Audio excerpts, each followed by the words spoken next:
All right, guys, we're actually back at the property. The buyer and the seller spoke yesterday, and the buyer doesn't want to remove that planter bed. So we've come up with a plan, a solution to the water intrusion here. And so what we're going to do is remove this top portion here. We're going to waterproof it and then bring that to the slope like I said yesterday. So we're about to get started right now.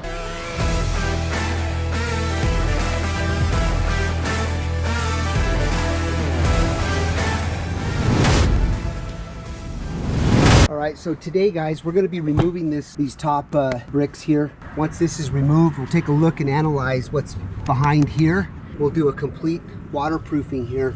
We've got some products here, got some new bricks. We're going to use a dry lock, pretty phenomenal product. It's for basements and masonry, waterproofer. Got some waterproof paper here, brushes. So we're going to get down and dirty on this thing and see what we can do to solve this issue. We're also going to drill some holes here. That way, if water does, come down here, it's got some place to go. And so we're going to drill a couple holes here. So if it does, that water will come into this planter bed right here, as opposed to the front here. See, that cap's coming right off here.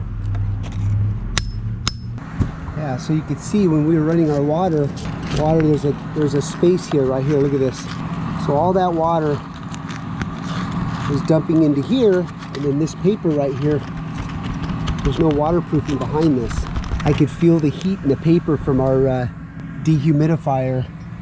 So that's a very, very good sign. That's why when you build a containment, anytime you're doing any heat drying, you want to build a critical barrier around the affected area, and that really gets all the vapor out from all the materials. But yeah, look at this, guys. Massive gap here.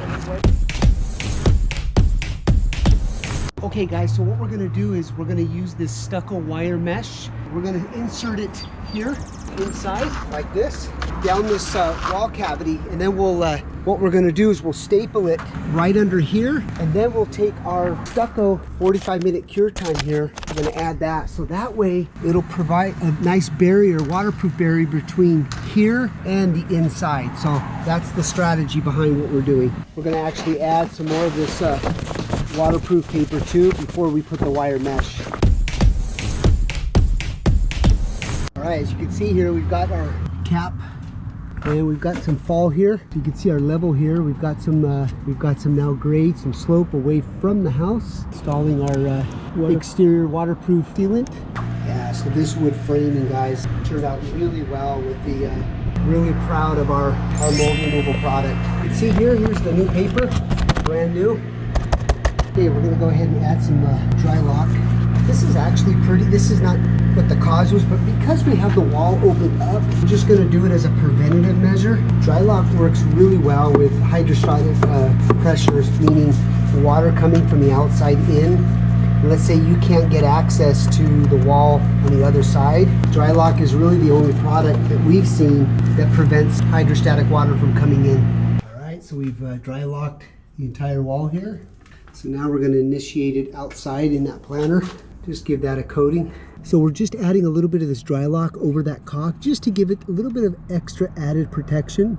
And it'll also preserve the lifespan of that exterior caulking as well. All right, we're going to go ahead and drill this. Got a masonry bit.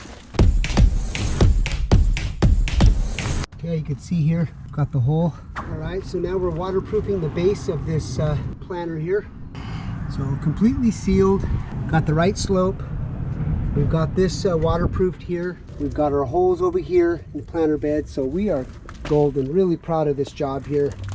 This was a great alternative to having to remove this entire planter here. Well, guys, that'll end this video. Thanks for following me on this journey here of mold remediation, finding the leak, fixing the leak. So I love these type of jobs, solving the issues, not just doing the mold remediation. Hey, leave your comments down below. Love to hear what you'd have to say. Hit that subscribe button. And as always, we'll see you on the next one.